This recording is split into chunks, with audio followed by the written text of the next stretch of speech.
যুক্তরাষ্ট্র সেই ব্ল্যাকলিস্টেড ব্যক্তির সঙ্গে এই যে 15 মাস হয়ে গেছে শেখ হাসিনা সরকারের পতন ঘটেছে, এখন পর্যন্ত তারা নিশ্চিত হতে পারে নাই যে সেই ব্যক্তিকে, যার সম্পর্কে বাংলাদেশে নিযুক্ত এত এত মার্কিন রাষ্ট্রদূতের মানে তার বার্তার পর তার বার্তা আছে যে তিনি সন্ত্রাসবাদকে উস্কে দেন, তিনি দুর্নীতির সঙ্গে জড়িত। এমনকি 2001 সালে যে মন্ত্রিসভা গঠন করেছিল বিএনপি জামাত জোট সরকারের, সেই তার বার্তায় এটারও উল্লেখ আছে যে ওই মন্ত্রিসভার পদগুলো নাকি ক্রয় বিক্রয় করেছিলেন তারেক রহমান। তারেক রহমানের মা সাবেক প্রধানমন্ত্রী খালেদা জিয়া যখন অত্যন্ত সংকটাপন্ন অবস্থায় বাংলাদেশে চিকিৎসাধীন আছেন এভার কেয়ার হাসপাতালে, তখন তারেক রহমান যে কিছুতেই দেশে রওনা হতে পারছেন না এমন কথা উল্লেখ করে তিনি এক বিবৃতি দিয়ে বলছেন যে এই সিদ্ধান্ত তার একক নিয়ন্ত্রণাধীন নয়। তখন চারদিকেই খুব স্বাভাবিকভাবেই মানে তার এই সিদ্ধান্তের সমর্থনে তার সমর্থক পাওয়া মুশকিল। সকলেই প্রশ্ন তুলছেন যে যেই ব্যক্তি মায়ের এই অবস্থায় সিদ্ধান্ত নিয়ে দেশে আসতে পারেন না, তিনি দেশের সংকটকালে কি করে সিদ্ধান্ত নেবেন? এর চেয়েও বড় প্রশ্ন হয়ে দেখা দিয়েছে যে কে তার সেই বড় বাধা, কোন সে বাধা যে বাধার কারণে তিনি আসতে পারছেন না। সরকারের পক্ষ থেকে বলা হয়েছে তাদের তরফে কোনো বাধা নাই। আর তারেক রহমান বলছেন এই রাজনৈতিক বাস্তবতায় তার পক্ষে এর চেয়ে খোলাসা করে বলা সম্ভব না। সেনাবাহিনী কি তার এক ক্ষেত্রে একটা বাধা? কিন্তু প্রশ্ন জেগেছে যে বাংলাদেশের মতো দেশে যেই ব্যক্তিকে ভাবা হচ্ছে ফেব্রুয়ারির নির্বাচন হলে তিনিই হবেন হয়তো বাংলাদেশের প্রধানমন্ত্রী, অন্তত তার দল বিএনপি তেমনটাই ভাবছে, সেই ব্যক্তিটির পেছনে তিনি কেন পশ্চিমের পরাশক্তিগুলোকে, যুক্তরাজ্য যুক্তরাষ্ট্রের মতো দেশগুলোকে মানে ইউরোপ আমেরিকাকে পাচ্ছেন না? কেন তিনি তার পাশে প্রতিবেশী দেশ ভারতের এমন সমর্থন পাচ্ছেন না যেই সমর্থন, যেই আস্থার জায়গা তাকে শঙ্কামুক্ত করতে পারে দেশে ফেরার ক্ষেত্রে? তাহলে কারা তার বাধা? তারেক রহমানের সবচেয়ে বড় সমস্যা, যেই সমস্যার কারণে এ নিয়ে আগেও আলাপ করেছি, যেই সমস্যার কারণে তারেক রহমানকে এই নির্বাচনে যখন মনোনয়ন ঘোষণা করলো 237টি আসনে বিএনপি, তখনও তারেক রহমান একটি আসনে মনোনয়ন নিলেন, আর 3টি আসনে তার এই ভয়াবহ দুর্বল অসুস্থ রোগশয্যায় দীর্ঘ সময় থাকা মা খালেদা জিয়া, যিনি একেবারেই রাজনৈতিক কোনো বক্তব্য বিবৃতি কর্মসূচিতে অংশ নিচ্ছেন না, এমনকি 5ই আগস্টের পর থেকেও, তাকে যখন তারেক রহমান মনোনয়নের তালিকা ঘোষণা করে 3টি আসনে মনোনয়ন দিলেন আর নিজের জন্য একটি আসন রাখলেন, তখনই পরিষ্কার হয়েছে যে না বিএনপির ভেতরে, না দেশের ভেতরে নেতা কর্মী সমর্থকদের ভেতরে, না বাইরের দেশগুলোর কাছ থেকে তারেক রহমান গ্রিন সিগন্যাল পেয়েছেন যে তিনি যদি দলের নেতা হন, তিনি যদি পরবর্তী প্রধানমন্ত্রী হন, তাহলে তিনি যথেষ্ট সমর্থন পাবেন এবং বিএনপি একটা শক্তিশালী সরকার গঠন করতে পারবে। তার মানে তারেক রহমান হবেন পরবর্তী প্রধানমন্ত্রী, তার পেছনে আমেরিকা যুক্তরাজ্য, ইউরোপ আমেরিকা কিংবা পাশের দেশ ভারত, যার সমর্থন বাংলাদেশে সরকারের পালাবদলে গুরুত্বপূর্ণ ভূমিকা রাখে, তার যে কোনো সমর্থন নাই, কোনো সম্পর্ক নাই, সেটা তখনও পরিষ্কার হয়েছিল। এটা আরো একেবারে দিনের আলোর মতো পরিষ্কার হয়ে গেল তারেক রহমানের এমন অসহায় অবস্থায় নিজেকে আবিষ্কার করার মাধ্যমে এবং আমাদের সামনে প্রকাশ করে দেওয়ার মাধ্যমে যে তিনি আসলে কোনো দিক থেকে কোনো সমর্থন পাচ্ছেন না যে তিনি নিজের দেশে বাংলাদেশে মায়ের কাছে ফিরবেন। দেখেন, আমেরিকা যুক্তরাষ্ট্র তারেক রহমানের প্রতি অত্যন্ত একটা বিরোধিতার অবস্থান থেকেই বাংলাদেশে 1/11 সরকার 2007 সালের সেনা সমর্থিত তত্ত্বাবধায়ক সরকার প্রতিষ্ঠায় অত্যন্ত গুরুত্বপূর্ণ ভূমিকা রেখেছিল।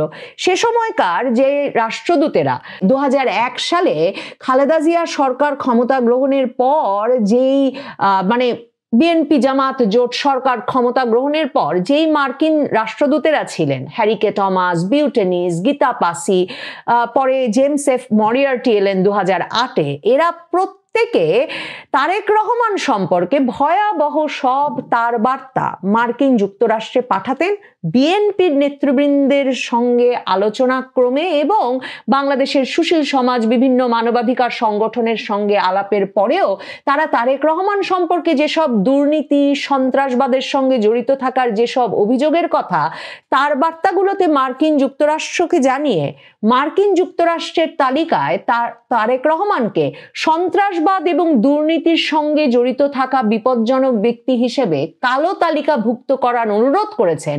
সেসব অনুরোধ কিন্তু উইকিলিক্স যখন ফাঁস হয়ে গেল তখন প্রকাশ পেয়ে গেছে। 2008 সালের নভেম্বরে মার্কিন রাষ্ট্রদূত জেমস এফ মরিয়ার্টি তারেক রহমানের যুক্তরাষ্ট্রে প্রবেশ নিষিদ্ধ করতে দেশটির অভিবাসন ও জাতীয়তা আইনের ধারা 212 এবং প্রেসিডেন্টের ঘোষণা 7750 এর অধীনে নিরাপত্তা উপদেষ্টাদের মতামত চেয়েছিলেন এবং কয়েক ডজন সুনির্দিষ্ট অভিযোগ তুলে তিনি বলেছিলেন যে তারেকের প্রকাশ্য দুর্নীতি মার্কিন মিশনের নির্দিষ্ট লক্ষ্যকে মারাত্মকভাবে হুমকির মুখে ফেলেছে।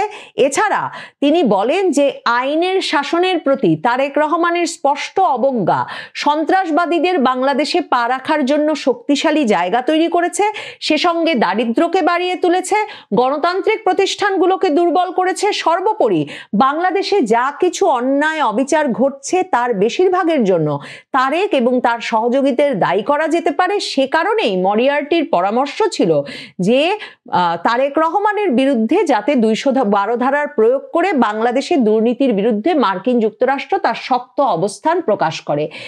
2008 সালের নভেম্বরে কিন্তু তারেক রহমান এরই মধ্যে যুক্তরাজ্যে এসে আশ্রয় নিয়েছেন। 2008 সেপ্টেম্বরে এসে তিনি জামিনে মুক্ত হয়ে চিকিৎসার জন্য যুক্তরাজ্যে আসেন এবং তখন এটা জানা যায় যে যুক্তরাষ্ট্র তখন যুক্তরাজ্যকেও সাবধান করে দিয়ে বলে যে সরকারি ক্রয় সংক্রান্ত বিষয় এবং রাজনৈতিক পদ দেওয়ার ক্ষেত্রে প্রকাশ্যে যত্রতত্র ঘুষ চাওয়ার জন্য তারেক কুখ্যাত এবং দুর্নীতিপ্রবণ সরকার ও বাংলাদেশের সহিংস রাজনীতির এক দৃষ্টান্ত তারেক। এবং যুক্তরাষ্ট্র উল্লেখ করে যে তারেক রহমানের শাসনামলে হাওয়া ভবনের সংশ্লিষ্টতায়, যেমন 21শে আগস্টের গ্রেনেড হামলার ঘটনায় যেমন হুজি, হরকাতুল জিহাদের মতো জঙ্গি সংগঠনের সরাসরি সংশ্লিষ্টতা পাওয়া যায় এবং এর সঙ্গে তারেক রহমান ও তারেক রহমানের ঘনিষ্ঠ ব্যক্তিবর্গের, হাওয়া ভবন সংশ্লিষ্ট ব্যক্তিবর্গের ঘনিষ্ঠতার প্রমাণ পাওয়া যায়, যেখানে কিনা মিলিটারি গ্রেড গ্রেনেড ব্যবহৃত হয়েছিল এবং তার বিচার 2004 সালে ওই হামলা ঘটার পর থেকে তারেক রহমানের হস্তক্ষেপের কারণে ঘটতে পারে নাই। ঠিক তেমনি 2005 সালের 17ই আগস্ট সারা দেশে জামায়াতুল মুজাহিদিন বাংলাদেশ জেএমবি, বাংলা ভাই এক জঙ্গি সংগঠনের উদ্ভব ঘটে তারেক রহমানের আমলে। সেই বাংলা ভাইয়ের জেএমবির তৎপরতায় সারা দেশে বোমা হামলার ঘটনা ঘটে। যুক্তরাষ্ট্র তাই যুক্তরাজ্যকে সাবধান করে দিয়ে বলে যুক্তরাজ্য আশ্রয় দিয়েছে মানবাধিকার গ্রাউন্ডে, ঠিক আছে, কিন্তু যুক্তরাজ্য যাতে নজর রাখে যে এই ব্যক্তি তারেক রহমান যাতে কোনোভাবেই যুক্তরাজ্যে কোনোভাবেই পাসপোর্ট বা স্থায়ী নাগরিকত্ব পাবার কোনো সুযোগ না পান। যুক্তরাজ্য কিন্তু যুক্তরাষ্ট্রের সেই ব্ল্যাকলিস্টের কথা মাথায় রেখে, সেই সাবধানবাণীর কথা মাথায় রেখেই এখন পর্যন্ত তারেক রহমানকে কোনো পাসপোর্ট বা নাগরিকত্ব দিতে পারে নাই। কাজে তারেক রহমান একবার বাংলাদেশে গেলে তিনি যেমন আর কোনোভাবেই যুক্তরাজ্যে ফিরতে পারবেন না, ঠিক তেমনি যুক্তরাষ্ট্র সেই ব্ল্যাকলিস্টেড ব্যক্তির সঙ্গে এই যে 15 মাস হয়ে গেছে শেখ হাসিনা সরকারের পতন ঘটেছে, এখন পর্যন্ত তারা নিশ্চিত হতে পারে নাই যে সেই ব্যক্তিকে, যার সম্পর্কে বাংলাদেশে নিযুক্ত এত মার্কিন রাষ্ট্রদূতের তার বার্তার পর তার বার্তা আছে যে তিনি সন্ত্রাসবাদকে উস্কে দেন, তিনি দুর্নীতির সঙ্গে জড়িত। এমনকি 2001 সালে যে মন্ত্রিসভা গঠন করেছিল বিএনপি জামাত জোট সরকারের, সেই তার বার্তায় এটারও উল্লেখ আছে যে ওই মন্ত্রিসভার পদগুলো নাকি ক্রয় বিক্রয় করেছিলেন তারেক রহমান। কাজেই এহেন তারেক রহমানকে এবার যুক্তরাষ্ট্র সমর্থন দেবে, সমর্থন দিয়ে আগামী নির্বাচনের পরে প্রধানমন্ত্রী বানাতে সম্মত হবে, সেই বিষয়টিতে যুক্তরাষ্ট্র কিছুতেই এখনো সিদ্ধান্ত নিতে পারছে না। মানে এত বড় ঝুঁকি যুক্তরাষ্ট্র নিতে চাইছে না। যুক্তরাষ্ট্র বিএনপির নানা অংশে কথা বলেছে, যেখানে তারা খালেদা জিয়াকে সামনে রেখে বিএনপির নেতৃবৃন্দ এখন যেভাবে বিএনপিকে পরিচালনা করছেন সেভাবেই চালিয়ে নিয়ে যাওয়া যায় কিনা তা নিয়ে বারবার আলাপ হয়েছে। কিন্তু খালেদা জিয়া যে এতটা দুর্বল হয়ে পড়েছেন, এতটা কাবু হয়ে পড়েছেন যে তার পক্ষে আসলে আর কোনো দায়িত্ব নেওয়া সম্ভব না, সেই বিষয়টা ওই আলোচনায় তারা মাথায় রাখছিলেন না। আর বিএনপিতে সত্যি কি খালেদা জিয়ার অনুপস্থিতিতে তার পুত্র গিয়ে যদি দায়িত্ব নিতে না পারে, তাহলে কি বিএনপি দলটাই আদৌ থাকবে? আর ভারতের সঙ্গে তারেক রহমানের কোনো সম্পর্ক হওয়ার প্রশ্নই উঠছে না। কারণ দেখেন, ভারতের সঙ্গে ভয়াবহ অবিশ্বাসের সূচনা হয় বিএনপির 10 ট্রাক অস্ত্রের মাধ্যমে। এই 10 ট্রাক অস্ত্র মামলা হচ্ছে 2004 সালের 1 এপ্রিল রাতে চট্টগ্রাম বন্দরে এসে 10 ট্রাক সমপরিমাণ অস্ত্র এসে ভেড়ে এবং বাংলাদেশে আটক।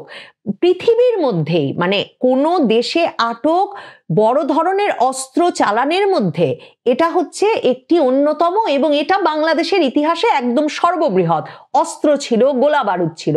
এবং সেই অস্ত্র আর গোলা বারুদ ভারত মনে করে, ভারতের গোয়েন্দা সূত্র বলে যে এই তারেক রহমান এবং তারেক রহমানের খুবই ঘনিষ্ঠ তখনকার স্বরাষ্ট্র প্রতিমন্ত্রী লুৎফুজ্জামান বাবর, তাদের যোগসাজশে চীন থেকে এই অস্ত্র নিয়ে আসা হয়েছিল এবং পাকিস্তানও এর সঙ্গে জড়িত ছিল, এবং চীন পাকিস্তানের যোগসাজশে এই অস্ত্র নিয়ে আসা হয়েছিল ভারতের বিচ্ছিন্নতাবাদী গোষ্ঠী উলফাকে এই অস্ত্র সরবরাহ করে ভারতের উত্তর পূর্বাঞ্চলে অশান্তি সৃষ্টির জন্য।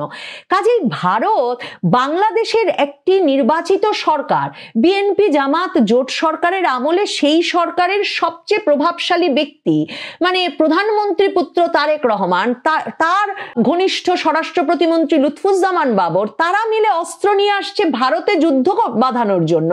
এই বিষয়টি ফলে বিএনপির সঙ্গেই ভারতের বিশ্বাসের সম্পর্ক এতটা চুরমার হয়ে যায় যে নিশ্চয়ই মনে থাকবে যে এমনকি 1-11 সরকার আনবার পেছনে ভারতেরও একটা গুরুত্বপূর্ণ ভূমিকা ছিল বলে অনেকেই মনে করেন। ভারত সে সময় মনমোহন সিং বাংলাদেশে একটা মানে দুর্নীতি বিরোধী সেনা সমর্থিত তত্ত্বাবধায়ক সরকারকে খুবই স্বাগত জানিয়েছিলেন। মইনু আহমেদ প্রায়শই ভারত সফর করতেন। শুধু তাই নয়, ডক্টর মোহাম্মদ ইউনূস যখন আমেরিকার আশীর্বাদ নিয়ে নোবেল পুরস্কার পাওয়ার 5 মাসের মধ্যে 1-11 সরকার গঠিত হওয়া মাত্র জানুয়ারি মাসেই বাংলাদেশে এসে নামলেন, নামার আগে তিনি কিন্তু ভারতে মনমোহন সিং এর সঙ্গে, ভারতের প্রধানমন্ত্রীর সঙ্গে সাক্ষাৎ করে এসে ঘোষণা দিলেন যে বাংলাদেশে তিনি রাজনীতিতে যোগ দিতে চান, তিনি রাজনৈতিক কর্মকাণ্ড শুরু করতে চান। কারণ এমন নতুন রাজনীতি করতে হবে যে রাজনীতিতে দুর্নীতিবাজ রাজনৈতিক নেতৃবৃন্দকে এখন গ্রেফতার করতে হবে, তাদের বিচার করতে হবে এবং নতুন করে রাজনীতির সূচনা করতে হবে। কাজেই ওই একই সূত্র মাথায় রাখলে ভারত, আমেরিকা, ইউরোপ, যুক্তরাজ্য এদের যদি সমর্থন তারেক রহমান না পান, বিএনপির শীর্ষ নেতৃত্ব না পায়, তাহলে বিএনপি আসলে কিভাবে হিসাব করছে যে সে ক্ষমতায় যেতে পারবে, দলটি ক্ষমতায় যেতে পারবে এবং সেই দলের নেতা তারেক রহমান প্রধানমন্ত্রী হতে পারবেন। তারেক রহমান তাই একেবারেই জনবিচ্ছিন্ন হয়ে মূলত যা এত বছর করছিলেন তাই করে আসছেন, ভার্চুয়াল স্ক্রিনের সামনে বসে দলের নেতাকর্মীদের উদ্দেশ্যে অনলাইনে বক্তৃতা দিচ্ছেন। কিন্তু একজন রাষ্ট্রনায়ক হয়ে উঠতে, গুরুত্বপূর্ণ দলের দায়িত্ব নিতে হলে কিংবা দেশের দায়িত্ব নিতে হলে তার যে কূটনৈতিক যোগাযোগ সৃষ্টি করা দরকার, সেটা তার পক্ষে সৃষ্টি করা অসম্ভব। মার্কিন যুক্তরাষ্ট্রের কালো তালিকাভুক্ত সন্ত্রাসী এবং দুর্নীতি হিসেবে চিহ্নিত হওয়ায় এখন তারেক রহমানকে মার্কিন যুক্তরাষ্ট্র এখনো এই 15 মাসেও এই গুরুত্বটুকু দিতে পারেনি যে শীর্ষ পর্যায়ের সিদ্ধান্তের মাধ্যমে ওই কালো তালিকা থেকে তারেক রহমান সরবেন। মনে রাখতে হবে যে তারেক রহমানের বিরুদ্ধে এফবিআইও তদন্ত করেছে। সিমেন্স কোম্পানির সঙ্গে বিরাট দুর্নীতির একটা ডিল হয়েছিল হাওয়া ভবনকে কেন্দ্র করে, সেসব বিষয়ে এফবিআই এর তদন্ত হয়েছে তারেক রহমানের বিরুদ্ধে। কাজেই কোন কর্মকর্তা কোন ভিত্তির ওপর দাঁড়িয়ে তারেক রহমানের জন্য সুপারিশ করে তার নাম ব্ল্যাকলিস্ট থেকে সরাবেন? এহেন তারেক রহমানের পক্ষে যুক্তরাজ্যে তাকে যে মানবাধিকার গ্রাউন্ডে মানবাধিকারের কথা মাথায় রেখে অন্তত অনির্দিষ্ট সময়ের জন্য থাকবার অনুমোদন দেওয়া হয়েছে, সেই অনুমোদনটাও নষ্ট করার কোনো ভরসা তারেক রহমান পাচ্ছেন না। কারণ তিনি জানেন, তার মা জানেন, বিএনপির নেতৃত্ব জানে যে আমেরিকা, ভারত এদের গ্রিন সিগন্যাল না পেলে বাংলাদেশে ক্ষমতায় অধিষ্ঠিত হওয়া, নির্বাচন জয়ের মাধ্যমে ক্ষমতায় এসে প্রধানমন্ত্রী পদে থিতু হওয়া কতটা কঠিন। তারেক রহমান কোনো তরফ থেকে কোনো ভরসা পাচ্ছেন না।